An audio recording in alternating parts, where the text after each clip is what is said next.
नमस्कार, स्वागत है आप सबका। मैं हूं पुनीत पाठक और दिन भर की प्रदेश की बड़ी खबरें आपको विस्तार से दिखाते हैं। शुरुआत करते हैं होशंगाबाद से दिल दहला देने वाली खबर के साथ। ये बड़ी खबरों की तस्वीरें पहले आप देखें।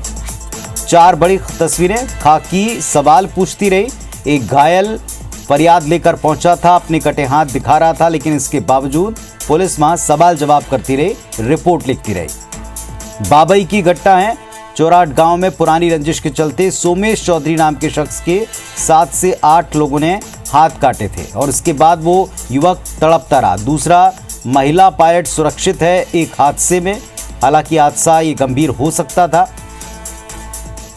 इधर खुदाई में गांव के लोग जुटे हुए हैं, इसकी तस्वीरें आपको दिखाएंगे। बुंदेलखंड की जमीन हीरे के साथ साथ बहुमूल्य पत्थर भी उगल रही है। सागर के देवरी के पास एक गांव में पत्थरनुमा गुरियों को जमीन से निकालने के लिए ग्रामीणों एक होड़ दिखती है। इधर भिंड में 12 जिंदा कारतूस के साथ पुलिस ने एक महिला को गिरफ्तार किया है।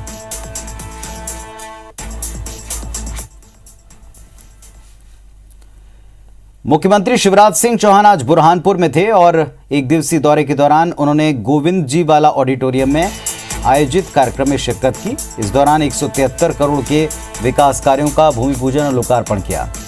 कोविड गाइडलाइन का पालन करते हुए ऑडिटोरियम में महज 250 लोग शामिल हुए। इसके बाद मुख्यमंत्री ने सरकारी अस्पताल का नाम स्वर्गीय नंद कुमार सिंह चौहान के नाम पर किया। इस कार्यक्रम के दौरान पूर्व मंत्री अर्चना चिटनिस, विधायक सुरेंद्र सिंह शेरा समेत कई अफसर मौजूद रहे।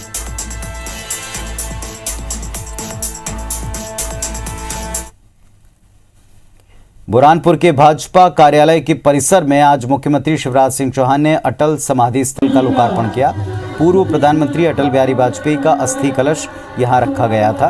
उनकी स्मृति में ये समाधि स्थल बनाया है। इस मौके पर सीएम शिवराज ने अटल जी को याद किया।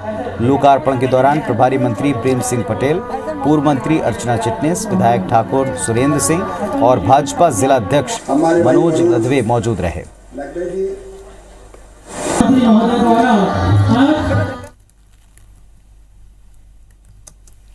मध्य प्रदेश के ऊर्जा मंत्री और सिंधिया समर्थक प्रद्युमन सिंह तोमर ने राहुल गांधी पर तंज कसा है। प्रद्युमन सिंह तोमर ने कहा कि राहुल गांधी के पास कोई जनाधार नहीं, इसलिए खुद 2 जगह से चुनाव लड़ते हैं।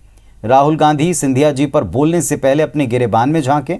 राहुल की न जमीनी पकड़ है न जनाधार है, खुद को चमकाने के लिए कुछ भी बोलते हैं। पंजाब में क्या हो रहा है सबको पता है। उधर सिंधिया को लेकर कांग्रेस नेताओं ने फिर से निशाना साधा। कांग्रेस के पूर्व अध्यक्ष अरुण यादव ने, सज्जन सिंह वर्मा ने सिंधिया के खिलाफ आपत्तिजनक शब्दों का इस्तेमाल किया। इंदौर पहुंचे कांग्रेस के पूर्व मंत्री अरुण यादव ने कहा कि एयर इंडिया और सिंधिया दोनों का बिकने का इतिहास रहा है। सिंधिया आज जहां भी पहुंचे हैं, दोनों की स्थिति एक जैसी है। वहीं पूर्व मंत्री सज्जन सिंह वर्मा ने मंत्री ज्योतिरादित्य सिंधिया पर निशाना साधते हुए कहा कि प्रधानमंत्री नरेंद्र मोदी और बीजेपी के लोग बहुत तेज हैं। वो जानते हैं कि सिंधिया एक बार बिके हैं तो बार बार बिकेंगे, इसीलिए ऐसा विभाग दिया गया जहां पहले ही सरकार ने सब कुछ बेच दिया है। अगर वो नहीं डरते थे तो फिर 2 जगह से चुनाव लड़ने की जरूरत उन्हें क्या पड़ गई थी। पहले अपना गलेवान झांकें। कांग्रेस के अंदर जिनकी जमीन में पकड़ है, जिनका आधार है, जनाधार है, उन व्यक्तियों को दरकिनार किया जा रहा है। तो ये कांग्रेस को तोड़फोड़ करके गए हैं, लेकिन कांग्रेस ऐसा मजबूत स्तंभ है, इसलिए राहुल गांधी ने कहा दोगले जितनी जल्दी निकल जाएं, मेरी शुद्ध कांग्रेस बचे, मैं उसके सहारे विजय हासिल कर लूँगा दिल्ली में। तो एक बड़ा धोखा मैं समझता हूँ मध्य प्रदेश के इतिहास में पहली बार ऐसा हुआ होगा कि एक निर्वाचित सरकार को गिराने का काम उन्हीं के लोगों ने किया और गिराने वाले सिंधिया खुद। भोपाल में आज युवा कांग्रेस ने बढ़ती महंगाई के खिलाफ, पेट्रोल डीजल की कीमतों के इजाफे के खिलाफ साइकिल रैली निकाली। भोपाल के युवा कांग्रेस कार्यकर्ताओं ने अध्यक्ष विक्रांत भूरिया और विधायक आरिफ मसूद की अगुवाई में साइकिल पर सवार होकर राज्य और केंद्र सरकार के खिलाफ नारेबाजी की। इस प्रदर्शन के दौरान कार्यकर्ताओं ने ना तो मास्क पहना था और ना ही सोशल डिस्टेंसिंग का कोई पालन हुआ। पेट्रोल डीजल के बढ़े हुए दामों के खिलाफ कांग्रेस ने प्रदर्शन शुरू कर दिया है। आज भोपाल में यूथ कांग्रेस ने प्रदर्शन किया है। पेट्रोल डीजल के दामों के विरोध में साइकिल रैली निकालकर कांग्रेस के कार्यकर्ता प्रदर्शन करते नजर आ रहे हैं। हमारे साथ विक्रांत भूरिया है।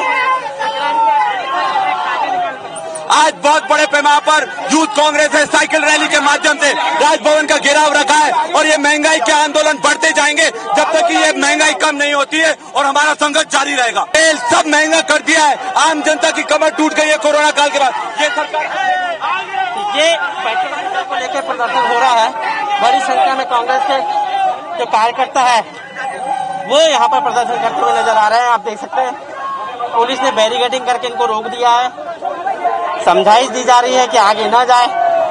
अब देखना होगा कि कांग्रेस का प्रदर्शन, आप देख सकते हैं बड़ी संख्या में कांग्रेस के कार्यकर्ता प्रदर्शन करते हुए यहाँ पर दिखाई दे रहे हैं। आरिफ मसूद है, भोपाल के विधायक है, तो कांग्रेस के तमाम कार्यकर्ता साइकिल पर रैली निकालकर यहाँ पर पहुंचे हैं। कैमरा पर्सन रमेश राजपूत के साथ विवेक पटिया, IBC 24 भोपाल। मध्य प्रदेश में साल 2023 में होने वाले विधानसभा चुनाव के पहले कांग्रेस ने सियासी पिच पर बल्लेबाजी शुरू कर दी। महंगाई और महिलाओं के खिलाफ हिंसा के मुद्दे पर सरकार को सड़क से लेकर सदन तक घेरने की तैयारी की। अगले महीने मॉनसून सत्र है और इसके पहले कांग्रेस सड़क पर उतर चुकी।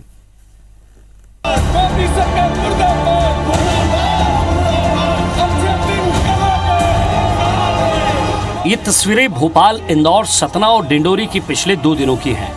वैसे यह हाल लगभग पूरे प्रदेश का है, जहां कांग्रेस महंगाई को जोर शोर से मुद्दा बनाने में जुटी है। दरअसल कांग्रेस को ये मालूम है कि महंगाई ही वो रास्ता है जिसके जरिए हर घर में पहुंच बनाई जा सकती है। आंकड़ों के हिसाब से अगले और पिछले 3 महीनों की तुलना करें तो मई में पेट्रोल के दाम 98.59 पैसे के आसपास थे, जो अब 110 रुपये तक आ गए हैं। डीजल 89 रुपये प्रति लीटर था, जो अब 98 के आसपास है। 90 से 100 रुपए किलो के हिसाब से बिकने वाली तुअर दाल में भी 10% का इजाफा हुआ है और ये 100 से 110 के बीच बिक रही है। सरसों के तेल में सबसे ज़्यादा बढ़ोतरी हुई है। 3 महीने पहले 100 रुपए लीटर बिकने वाला सरसों का तेल अब 170 रुपए तक पहुंच गया है, जबकि 3 महीने में मूंगफली का तेल 120 रुपए लीटर से 180 रुपए तक पहुंच चुका है। हालांकि कांग्रेस का सबसे ज़्यादा जोर पेट्रोल, डीजल और सिलेंडर की बढ़ती कीमतों को लेकर है। 110 रुपये पेट्रोल और 100 रुपये डीजल हो गया, 850 रुपये हो गई रसोई गैस। ये आदमी जिएगा कैसे, खाएगा क्या? और ये अगर ये इसी में सब कर देगा खर्च तो उसके बच्चे भूखे मरेंगे। इसलिए आप या तो GST में लाइए, वेट टैक्स मध्य प्रदेश में कम कीजिए। इस बात को हम सड़क से लेकर सदन तक उठाएंगे। आज बहुत बड़े पैमाने पर यूथ कांग्रेस है साइकिल रैली के माध्यम से राजभवन का घेराव रखा है और ये महंगाई के आंदोलन बढ़ते जाएंगे जब तक कि ये महंगाई कम नहीं होती है और हमारा संघर्ष जारी रहेगा। पेट्रोल डीजल के बढ़े हुए दामों को लेकर कहा जाता है कि इनकी कीमतें अंतर्राष्ट्रीय बाजार के आधार पर तय होती हैं। आंकड़े देखें तो मध्य प्रदेश में पेट्रोल के ऊपर 33% वैट लगता है।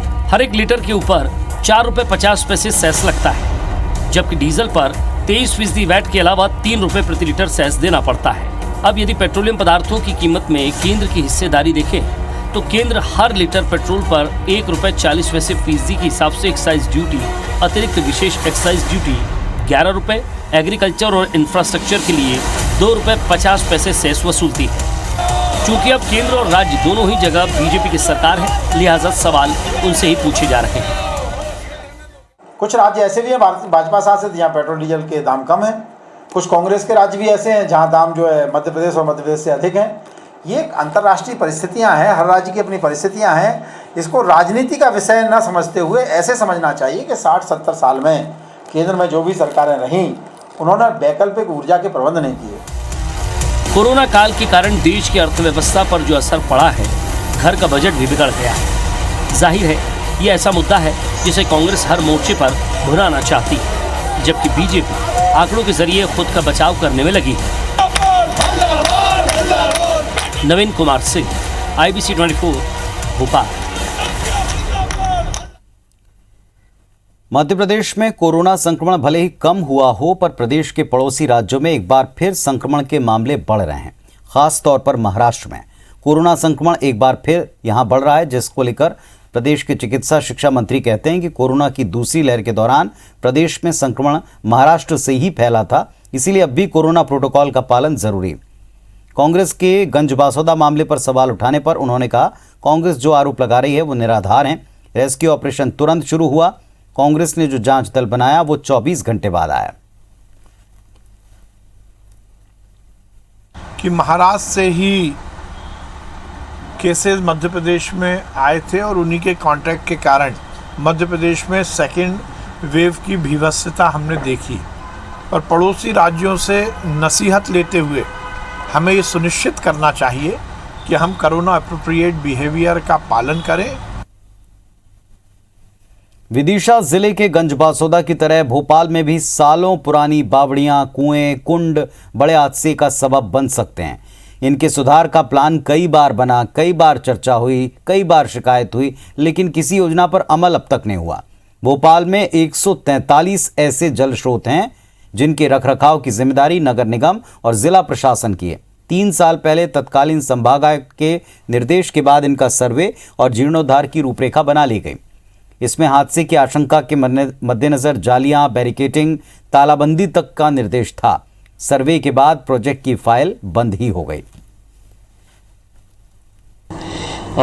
इसमें उनके जहाँ कहीं उन्नयन का विषय होता है वहाँ भी उसको टेकअप करते हैं एंड कहीं भी कोई एक्सीडेंटल पॉइंट ना हो और अगर हो तो बैरिकेडेड एंड कॉर्डन रहे। इस पे भी नगर निगम लगातार कार्रवाई कर रहा है। होशंगाबाद से एक दिल दहला देने वाली तस्वीर सामने आई। ये घटना जितनी दर्दनाक है उतनी शर्मनाक भी, और ये शर्मनाक रवैया पुलिस का दिखा। सोचिए अगर आपके हाथ में एक सुई भी चुभ जाए तो कितना दर्द होता है। लेकिन यहां एक शख्स के दोनों हाथ काट दिए गए। वो थाने पहुंचता है, लेकिन पुलिस ने थाने में उसके साथ जो कुछ किया उसने खाकी पर कई सवाल, कई उंगलियां उठा दी।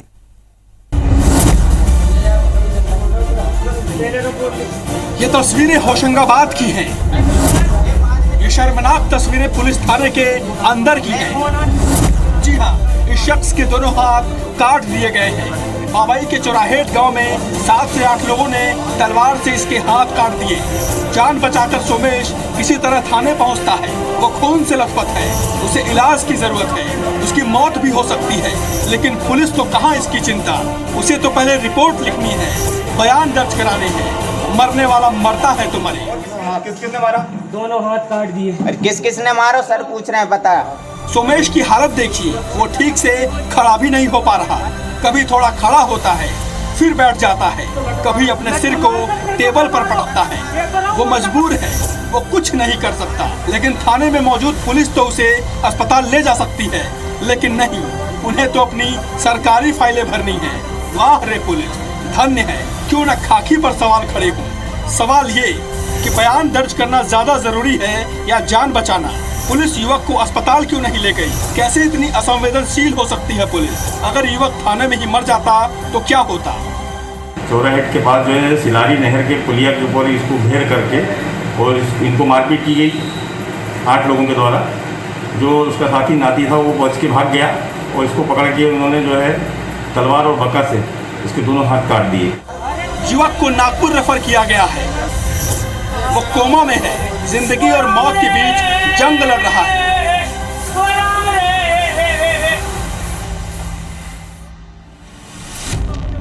लेकिन मान गया आज खाकी को। जनता आपसे क्यों डरती है, इसका जवाब भी मिल गया। शायद तभी तो कहते हैं वो जख्म लिए तड़पता रहा कानून की चौखट पर। पुलिस घंटों पूछती रही, बता तेरे साथ हुआ क्या है। हाथ काटे पारे कौन थे? भगवान सिंह सरपंच लठ मार के फिर मेरो पेड़ों का मारो जा सीधे हाथ में। भगवान सिंह सरपंच। अभिषेक गौर, IBC 24, होशंगाबाद। देख रहा हूँ और कहता हूँ उसी ने बकल मारा। हाँ फिर लठ मार। मध्य प्रदेश में 27% ओबीसी आरक्षण पर जबलपुर हाईकोर्ट के फैसले के खिलाफ पुनर्विचार याचिका दाखिल की गई। हाईकोर्ट में ये याचिका ओबीसी वेलफेयर एडवोकेट्स एसोसिएशन ने दाखिल की। इसमें हाईकोर्ट से अपने फैसले पर फिर विचार करने की मांग है। इसमें कहा गया है कि हाईकोर्ट ने आर्थिक तौर पर कमजोर तबके को 10% EWS आरक्षण को जारी रखते हुए अपने अंतिम फैसले के अधीन कर दिया, लेकिन ओबीसी आरक्षण पर ऐसा नहीं किया। याचिकाकर्ताओं के वकील अब 19 जुलाई को इस पुनर्विचार याचिका पर अर्जेंट हियरिंग के लिए कोर्ट में दरखास्त करेंगे। अगर हाईकोर्ट अर्जेंट हियरिंग के लिए राजी होता है तो सोमवार को इस रिव्यू पिटीशन पर सुनवाई हो सकती है। आज ही हाईकोर्ट के फैसले के खिलाफ सुप्रीम कोर्ट में एक कैविएट पिटीशन भी दाखिल की गई।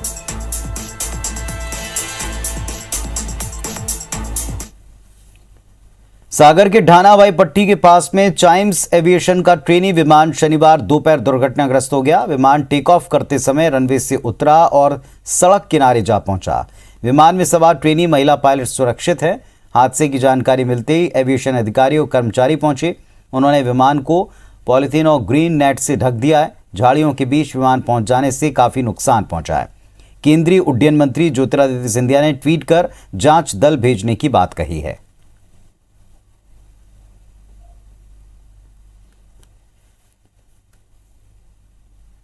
बुंदेलखंड की जमीन अब हीरे के साथ साथ बहुमूल्य पत्थर भी उगल रही है। सागर के देवरी के पास एक गांव में पत्थरनुमा गुरियों को जमीन से निकालने के लिए ग्रामीणों की भारी भीड़ जमा हो रही। बड़ी संख्या में गांव और आसपास के लोग पत्थर जुटाने में खोजने में जुट गए हैं। देवरी के ईश्वरपुर मड़खेरा गांव की जमीन से बेशकीमती पत्थर निकलने का सिलसिला जारी। ग्रामीण अपनी मजदूरी छोड़कर आजकल फावड़ा लेकर दिन में कई कई घंटे जमीन से पत्थर निकालने में जुटे रहते हैं। सफेद और काले आकार के गुरिये मिल जाते हैं। इसे बेचकर वो 100 से 10,000 रुपये तक कमा रहे हैं। ग्रामीणों ने बताया कि जबलपुर के व्यापारी इन पत्थरों को खरीदने आ रहे हैं। ये बताया जा रहा है कि दक्षिण के राज्यों में इनकी काफ़ी डिमांड है, जबकि स्थानीय व्यापारियों को इसकी जानकारी तक नहीं। वहीं जिले के अधिकारी इसकी पूरी जानकारी जुटाने में लगे हैं। स्थानीय विधायक ने इसे बड़ी उपलब्धि बताया। जबलपुर में आयोजित की जा रही एयरफोर्स भर्ती परीक्षा में 4 कर्मचारी फर्जी पकड़े गए। इस परीक्षा का आयोजन ऑरलैंडो आईटी कंपनी की ओर से सरस्वती इंजीनियरिंग कॉलेज में किया जा रहा है। कंपनी ने ऑनलाइन परीक्षा करवाने के लिए कर्मचारियों की नियुक्ति की थी। कंपनी ने जांच में पाया कि 4 कर्मचारियों के आधार कार्ड फेक हैं, जिन्हें फोटो और एड्रेस बदल कर बनाया गया। ऐसे में कंपनी की शिकायत पर पुलिस ने कार्रवाई की। पुलिस ने परीक्षा संचालन का कॉन्ट्रैक्ट जॉब लेने वाले 4 आरोपियों को गिरफ्तार किया। चारों आरोपी उत्तर प्रदेश के मथुरा के रहवासी हैं, जिनके नाम भूपेंद्र, सोहन, धीरेन्द्र और जितेंद्र बताए गए। आरोपियों ने फिलहाल सिर्फ नौकरी के लिए अपना लोकल एड्रेस बताने के लिए ही आधार कार्ड के साथ ये सारी छेड़खानी करना बताया। ग्वालियर के फूलबाग स्थित गांधी पार्क में फिर से नशेड़ियों में विवाद हो गया। 4 नशेड़ी आपस में पत्थरों से मारपीट करने लगे। इस दौरान जब पुलिस के जवान पहुंचे तो पुलिस के सामने भी मारपीट करते रहे। जब सिपाहियों ने रोका तो उन पर भी पत्थर फेंके। इस पर सिपाहियों ने पड़ाव थाने में मामले की खबर दी। अतिरिक्त पुलिस बल गांधी पार्क पहुंचा। पुलिस ने तीनों नशेड़ियों को धर दबोचा।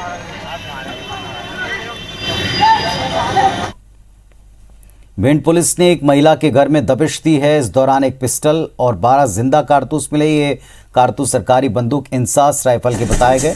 अलग अलग मीडिया संस्थान के आईडी कार्ड, सरकारी दफ्तरों के कुछ सील भी जब्त किए गए हैं। पुलिस महिला को गिरफ्तार कर पूछताछ कर रही। महिला डीएसपी पूनम थापा ने हथियारों की तस्करी की सूचना पर आरोपी कुसुम भदौरिया के यहाँ हथियार खरीदने के लिए एक आरक्षक को भेजा था। सौदा तय होने के बाद आज दोपहर पुलिस ने दबिश दी। प्रदेश के अतिरिक्त मुख्य सचिव मोहम्मद सुलेमान ने इंदौर में महात्मा गांधी मेडिकल कॉलेज में चिकित्सकों के बीच समीक्षा बैठक की।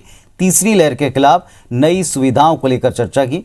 एसीएस ने कहा कि आने वाले दिनों में इंदौर को बेहतर स्वास्थ्य व्यवस्थाएं दी जाएंगी, भले ही वो सुपर स्पेशलिटी हॉस्पिटल को सभी विधाओं में शुरू करने के लिहाज से हो या centre for excellence for I हो। अतिरिक्त मुख्य सचिव ने दावा किया कि इंदौर में अक्टूबर में आंखों का अस्पताल मिल जाएगा। मध्य प्रदेश में इन दिनों कर्मचारियों के आंदोलन और विरोध प्रदर्शन का सिलसिला जारी है। वहीं अब अपनी मांग को लेकर सरकारी वकील भी आ गया है। मध्य प्रदेश शासकीय अभिभाषक संघ के पदाधिकारियों ने आज पहले विधानसभा अध्यक्ष गिरीश गौतम का सम्मान किया, फिर उन्हें ज्ञापन सौंपा। संगठन पदाधिकारियों ने बताया कि सालों से सरकारी वकीलों की 2 प्रमुख मांगे हैं, कोई फैसला अब तक नहीं हुआ। मानदेय बढ़ाने की मांग है।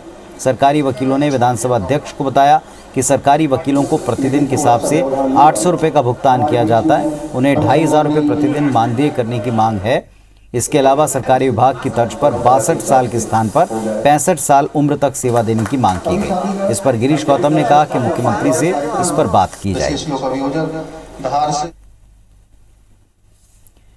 एयरपोर्ट अथॉरिटी पश्चिम क्षेत्र मुंबई के कार्यपालक निदेशक ने अपने भोपाल दौरे के दौरान राजा भोज एयरपोर्ट परिसर में पौधारोपण किया। भोपाल में बन रहे आधुनिक एयर ट्रैफिक कंट्रोल टावर का भूमि पूजन करने भोपाल पहुंचे कार्यपालक निदेशक ने बताया कि आज़ादी के 75 वर्ष पूरे हो जाने पर देश भर में अमृत महोत्सव मनाया जा रहा है और इसके तहत बड़े पैमाने पर पौधारोपण हो रहा है और इसी क्रम में पौधारोपण किया है। उनके साथ एयरपोर्ट डायरेक्टर ने भी पौधे रोपे। राजधानी के एयरपोर्ट के पार्क की देखरेख गोयल टीएमटी के सहयोग से की जा रही है और अब तक सैकड़ों पौधे यहाँ रोपे जा चुके हैं और इसके लिए एयरपोर्ट डायरेक्टर केएल अग्रवाल ने गोयल टीएमटी को उनके सहयोग के लिए धन्यवाद दिया। हाँ, ये आग वृक्षारोहण हमने किया है। तो आज़ादी का वन महोत्सव करके आज़ादी का जो 75 इयर्स का जो हो रहा है, तो उसके हिसाब से उसके लिए ये गवर्नमेंट ऑफ इंडिया का एक प्रोग्राम है ट्री प्लांटेशन का। इसके तरफ से आज हम सब एयरपोर्ट अथॉरिटी की तरफ से ये पूरे वेस्टर्न रीजन के जितने भी एयरपोर्ट हैं उसमें पौधारोपण किया जा रहा है सब एयरपोर्ट पर, और यहाँ पर भी गोयल टीम के द्वारा इसमें सहयोग प्रदान किया गया और हमारे आरडी द्वारा वृक्षारोपण किया गया। हम गोयल टीएमटी के बहुत आभारी। तो इस बुलेटिन में फिलहाल इतना ही। खबरों अपडेट्स के लिए आप देखते रहें IBC 24। नमस्कार।